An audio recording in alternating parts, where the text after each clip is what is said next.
Ce mai faceți? Hei, Margaret! Karen? Bert? Viața cu lui. Văd că mi întoarceți spatele. Eu vă hrănesc. Hai, vă rog. Spuneți ceva. Vă rog. Lasă-mă. Vorbesc cu oamenii ăștia. Un animal în casă implică responsabilități. Mai știți cât vă doreați un animal când erați mici? Mami, luăm un câine. Oh, nu, năpârlește. Hei, dar o pisică? Nu, linge untul. Păi așa e, da. Și te alegi cu un peștișor. Exact. Nu știu ce e mai rău, un pește sau un câine. Cel puțin peștele nu trebuie plimbat. Au, vizionare plăcută! Un peștișor pe nume Piper. Școala generală era ca o cameră de tortură. Înăuntru ne plictiseam de moarte. Afară era și mai rău. Uram recreațiile. Terenul de joacă era locul de întâlnire al psihopaților și teroriștilor. Știai imediat cine erau răii școlii, fiindcă aveau întotdeauna două nume. Era Craig Eric, era Paul George și cel mai rău dintre toți... Oh, e micuțul Lulu. Măi, e marele Glen. Ți-am permis să-mi spui pe nume? N-aș prea crede. O să-ți aplic un șurub. Ce o să-mi faci? Ce o să-mi faci? Nimic. Îmi aplici un șurub. Exact. Te învăț eu minte să-mi pronunț numele. Probabil vă întrebați de ce mai ieșeam în recreații. Vă lămuresc în două cuvinte. Dă-i drumul. Jenny, Harper. Ți-am spus, dă-i drumul. Da, de ce? Pentru că altfel te pup pe gură și-ți dau și păduchi. Ai înțeles? Ia, pe mâine, Lulu. Hei, vreau să aplic un șurub. Era fata cea mai frumoasă din lume. Stai să te ajut, Lu. Sigur, ei nu i-am spus Of, asta niciodată. Doamne. Mulțumesc. Tocmai voiam să-i aplic figura Anderson. Tata a învățat-o în război. Da, știu. Am vrut să te scutesc de efort. O să-i aplici lovitura asta săptămâna viitoare, dar când nu o să mai fiu eu aici, da, Lu? Cum adică? Tata a primit o slujbă nouă. Ne mutăm. Pe loc, lumea mea se prăbuși. Ginny Harper se muta. Prietena mea cea mai bună, protectoarea mea. Haide, să ne întrecem.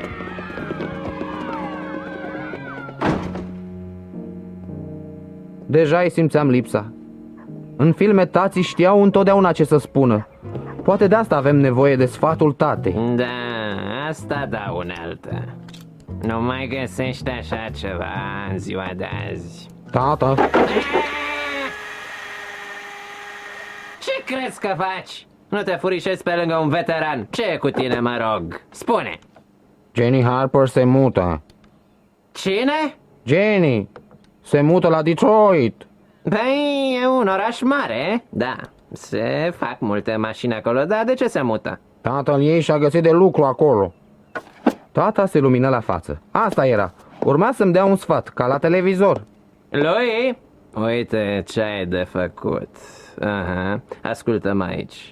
Află dacă Harper a promis cuiva locul de parcare. Al meu e departe, în spate. Dacă mi-l dă mie, aș avea mai puțin de mers dimineața. În război am mărșăluit destul. Nu mă deranjează mersul, dar aș dormi 10 minute mai mult. Înțelegi, mai băiete? Mulțumesc. Mi-ai fost de mare ajutor. Mai rămăsese să vorbesc cu mama. Deci Jenny se mută. Mhm. Știu că prietenia ei e de neînlocuit, dar poate-ți găsim un prieten nou. Unde? La Party Line?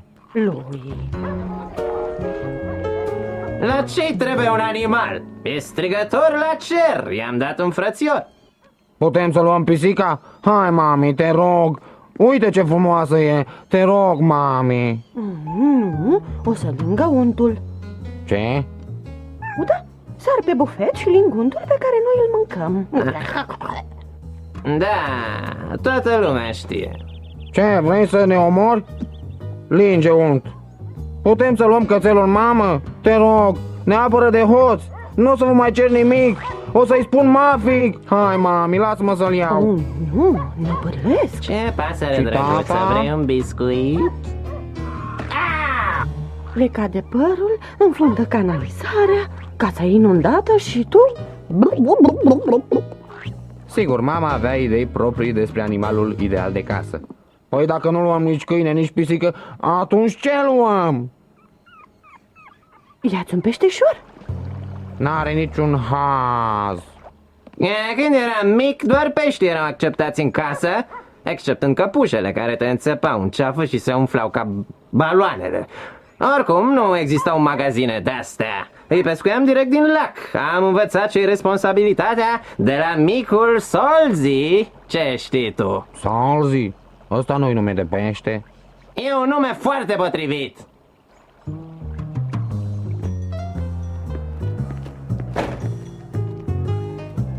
De... Să ai grijă de pește, e clar, lui? Dacă ne face probleme, ajunge Saramura. Se va atașa de tine. Cum o să-i spui? Piper, Nu-ți place Solzi Junior? Piper. Ia-l pe Piper și du-te, o să vă împrieteniți. Ah, da? Ce să fac cu el? Să-l pun în lesă? Să-l plimb pe trotuar? Nu-mi spune că ne face deja probleme. De vânzare. Drăguț din partea ta să vii să ți-ai rămas bun. Mi-am scos peștele la plimbare și, dacă tot eram prin zonă... Ei, Acum era momentul, unica mea șansă să-i spun ce simțeam. Jenny, da? voiam să spun că Ce e lui? tatăl tău a promis cuiva locul de parcare? Oh, ce idioțenie am spus. Oh, ce Haide, tâmpit. Ginny, trebuie să plecăm. Imediat, tati! Uite adresa mea. Poate o să-mi scrii cândva. Pa lui. Pa. Într-o clipă totul se terminase. Ginny a plecat fără să știe ce simt pentru ea. Hei, boule! Oh, ia te uită! Micul lui are un peștișor! Ce zici, cicatrice? Pare destul de gustos, nu-i așa? Oh, da, iar umple burtoiul. Ai vorbit cu mine? Să nu mă strângi prea tare. Am început să chelesc. Garda ta de corp a plecat. Cine o să te mai apere? Tontule! Hei, Glin, Glin, lasă-l în pace pe puștiul ăla grăsuit și vino la masă imediat. Trebuie să plec, ne vedem mâine, Lulu. Ciao. Hai, cicatrice, vino.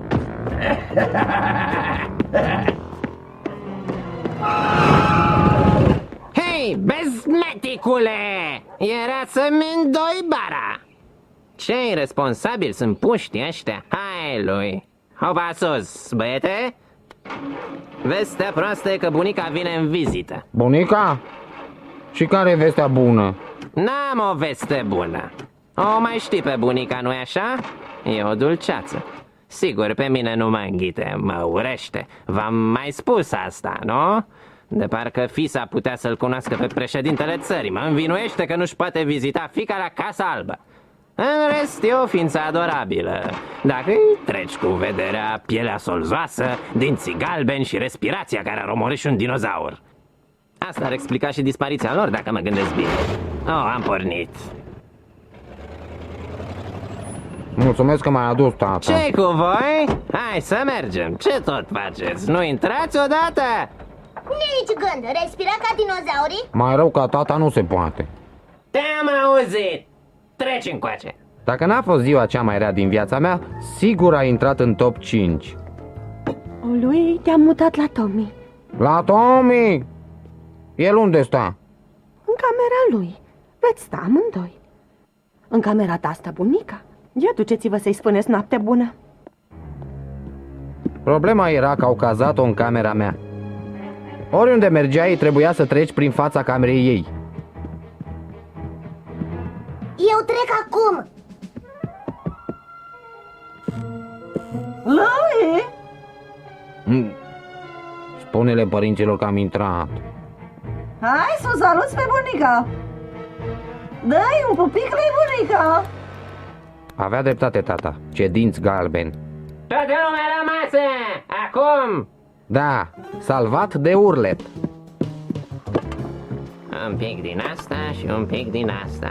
Îmi amintește de vremea când găteam pentru regiment. Mai puneam și noroi să dea gust. Tata gătea de câte ori venea bunica. În cele din urmă i-am înțeles strategia. Încerca să-i grăbească plecarea. Haide, lui, stai lângă mine. Dă-te de aici, e locul meu. Nu e șeful meu! Eu sunt șeful vostru. Stați jos. Poftim, e destul pentru toți. Mâncați repede să nu se răcească.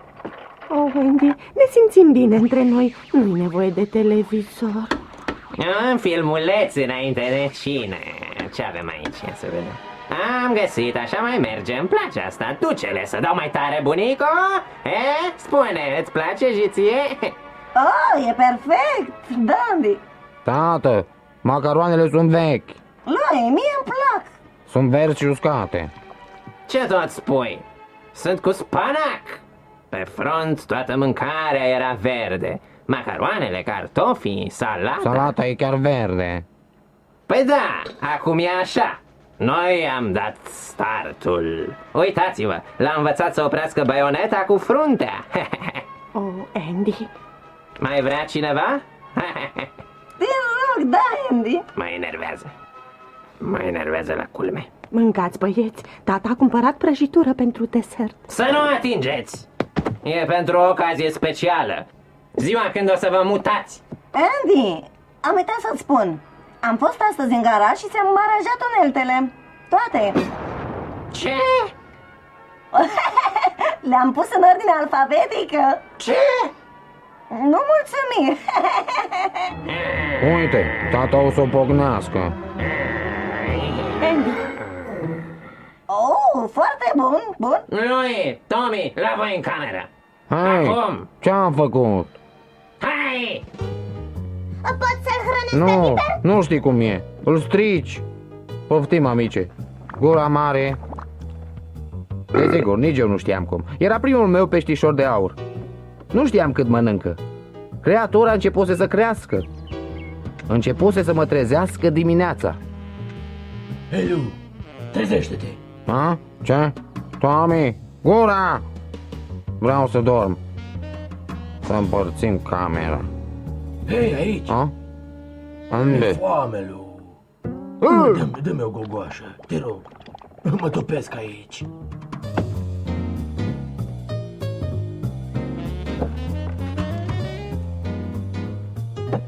Nu vă atingeți de prăjitura mea.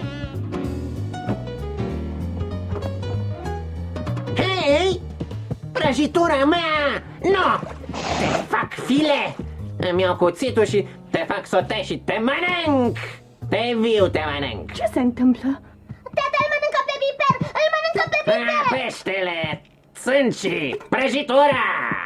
Andy, Copii ăștia! tu răspunzi de pește.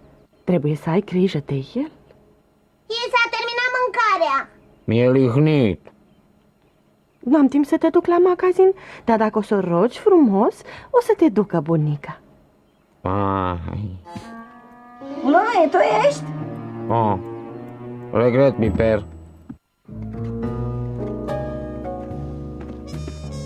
Ai. Ce scrii lui? Nimic. Țărmana Lucille, ți-e dor de prietena ta? Lui și Jenny stau într-un tei. Pop, pop, pop, pop. Vrei un dicționar? Asta o să te coste luni. Ce faci? Lasă-mi nepotul în pace. Îmi cer scuze, doamnă, discutam și noi. Știu să recunosc un șurub când văd unul. Hai, dispari! Da, lui și bunica într-un copăcel. Bună, ce cauți aici? Tocmai mă întorceam de la magazinul de animale. I-ai luat mâncare lui Piper? Părea înfometat. Tu ai scris asta? Păi eu exersam alfabetul. Aha. Doar nu e Jenny Harper, nu? Dar tu de unde știi? Păi, mama ta mi-a trimis poze cu tine și cu prietenii tăi. E drăguța foc, păreți apropiați. Am fost. M-a părăsit. Oh, îmi pare rău. De ce nu-i scrii o scrisoare? Nu știu să scriu. Oh, ba cred că știi. Dar Dacă râde. Dar dacă nu, În sfârșit am cunoscut-o pe bunica așa cum era în realitate. Nu era un monstru cu dinții galbeni de la azilul de bunici. Făcea parte din familie. ascultă sfatul unei bătrâne. Niciodată nu-i prea târziu să-i spui cuiva ce crezi despre el. Ei, vă rog, terminați! Lăsați-mă! Hei, Glen, știi ceva? Ești un cretin. Ei, Nu e chiar ce vroiam să spun. Vino, să vedem ce bunătăți a mai pregătit asta tatăl tău. Totul era perfect. Când...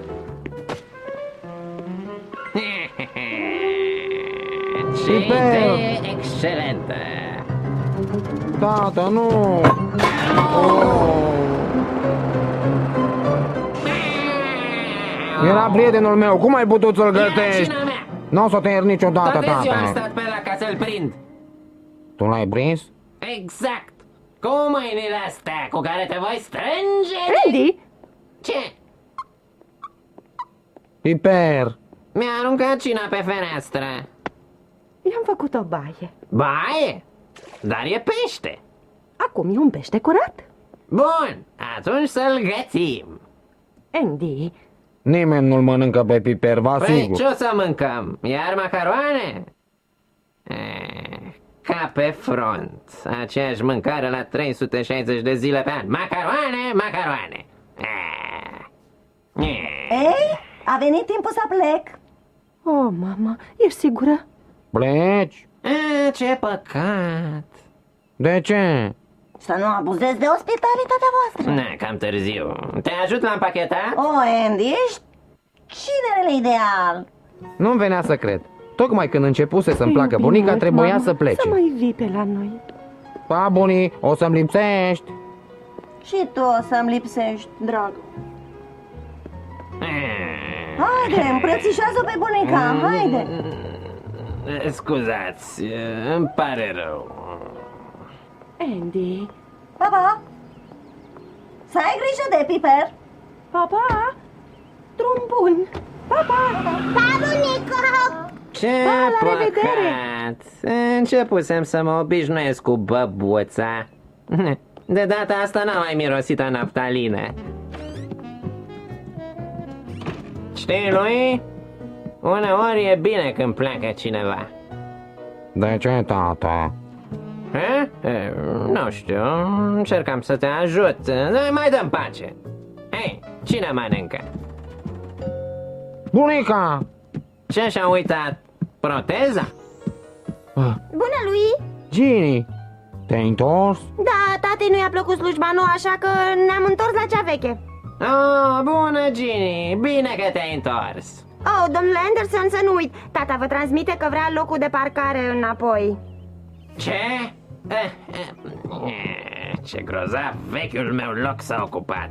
Va trebui să parchez mai departe. Mai bine că merg pe jos la lucru. Asta înseamnă să mă scol mai devreme. Jenny, tu ai... mi-ai primit scrisoarea? Nu?